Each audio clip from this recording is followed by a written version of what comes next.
Well, as we just mentioned a moment ago, the former Prime Minister Kevin Rudd has tonight given his first formal interview of the election campaign.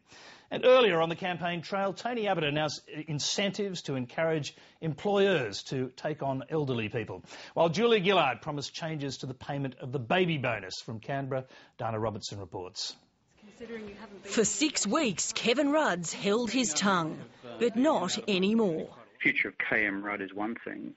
The future of the country is actually much bigger because it affects 22 million of us, not just one of us. Mr Rudd says he won't be sidetracked by what might have been, and his main aim is to ensure the Labor government retains power. The bottom line is I can't just,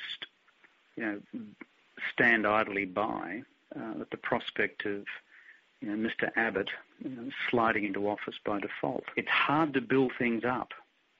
It's very easy for people like Mr Abbott to tear them down, and I'm not about to stand idly by to allow Mr Abbott to just cruise into office, as he would hope, without scrutiny. Mr Rudd denies he's the source of the cabinet leaks against Julia Gillard and says he will attend Labor's campaign launch as long as he's not a distraction.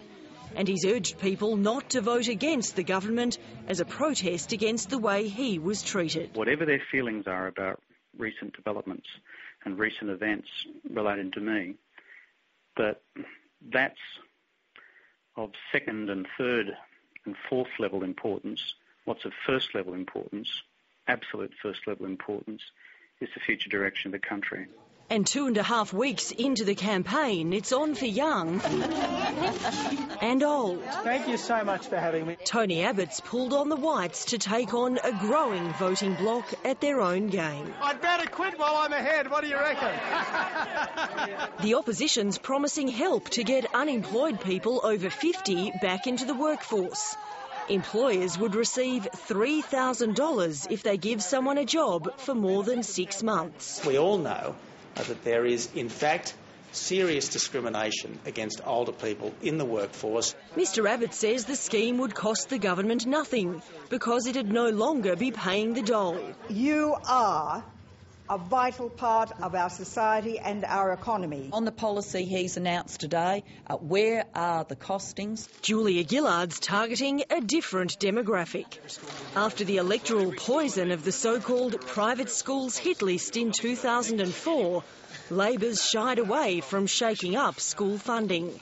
Even after 6 years, the Prime Minister's playing it safe. I want every parent who votes in this election to know what funding they will get for their local school from me as Prime Minister. She's guaranteed no changes to school funding until at least 2013. Teacher unions have accused her of caving in to private schools. But Ms Gillard's trying to turn the tables, accusing Tony Abbott of ripping money from the public system. Mr Abbott will be standing there with his list of cutbacks. For new parents, the Prime Minister's promising access to a $500 baby bonus lump sum.